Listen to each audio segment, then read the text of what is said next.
अहम ख़बर है इस्लामाबाद खवास शेयर कंदासी नायब वज़ीर आज़म ऐं परॾेही वज़ीर इसाक़ डार जो सेनेट में ख़िताब चयाई बलोचिस्तान में जेको कुछ थियो उन जी ऐवान मज़म्मत करे थो।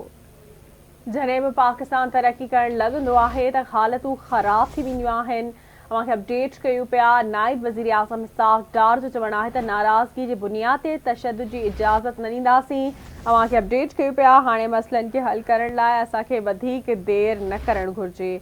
जेके नाराज़ थी माण्हुनि खे क़त्ल कनि था उन्हनि ख़िलाफ़ कार्रवाई कबी। इसाक़ डार जो इहो चवणु हुयो।